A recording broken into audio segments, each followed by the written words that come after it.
l'any passat, sense anar més lluny, tots els campionats de curses per muntanya de les Terres de l'Ebre, tots els campionats de Catalunya han tingut lloc a les Terres de l'Ebre.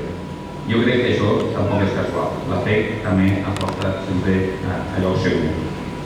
Les conseqüències de tot això que estem parlant és que actualment al territori ebrenc tenim el major nombre d'àrbitres i juntes de curses per muntanya que hi ha a Catalunya. Tenim membres al comitè, participem activament també directament en les decisions a nivell del territori català.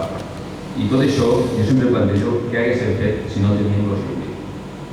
És la pregunta que sempre faig. Si ningú o en cap moment s'hagués iniciat aquest projecte que avui tanca el seu 8è aniversari.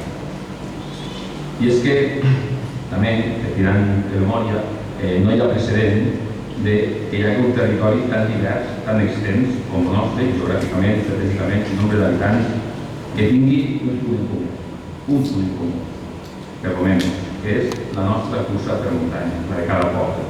I, subscrivint les paraules del meu company amic del Delta de Roquetes, Albert Segura, ens pregunten sempre, i quina és la millor cursa? I prenc la frase, la millor cursa és la de cada poble. Cada poble té la seva millor cursa. I després de tot això, el circuit continua la seva línia, fomentant l'esport, apropant la muntanya a les persones, posant-li tots els recursos perquè puguem gaudir d'aquest esport que tant ens agrada i que tant estem coneixent, sempre en seguretat, sempre dins del projecte de les curses per muntanya. I això és el present. El futur ens depara molts de reptes. Com a mínim, mantindre la qualitat i el nivell de seguretat. Aquest any començarem en el projecte de les curses invitades, el nou circuit de Panicroc. Ens han obrit a nous patrocinadors. I per tant, aquest projecte està viu, continua creixent i fent-se més gran o, si més no, assentant-se més al nostre territori. Perquè sempre m'agrada dir que no és un projecte ja només d'esport, sinó que és un projecte de territori. I tot això tampoc seria possible, i per tant aprofitaria ja per agrair a tots els membres de la Junta del Circuit, que gràcies a ells també, dia a dia, treballem el dia a dia, fem que el circuit vagi anant, si més no, a la seva marxeta. I també animar i encoratjar a les últimes incorporacions i animar-los perquè convençudíssim que ho passarem molt bé.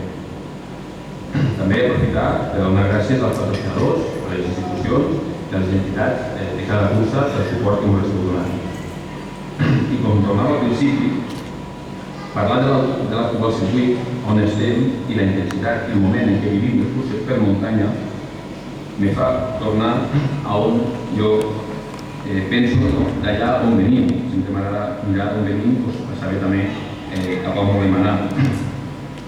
I recordant d'on venim, no puc evitar fer una referència també al meu company amic Martí Catoixa, que fa unes setmanes ens va deixar. Ell, i és important que ho sapiguem, ell és un dels pares de les curses per muntanya a les Terres de l'Ebre.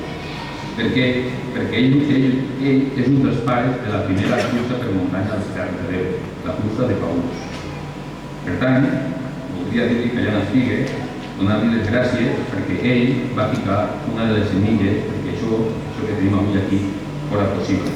I també, a nivell personal, agrair-li el suport que ens va donar als membres de la Pujada al Montsià als seus inicis, els seus consells, perquè gràcies a ell també vam poder néixer i a continuació va néixer el que avui celebrem el 8è aniversari.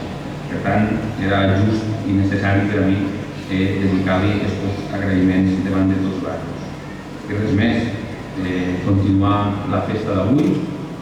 Avui tanquem aquest 8è circuit.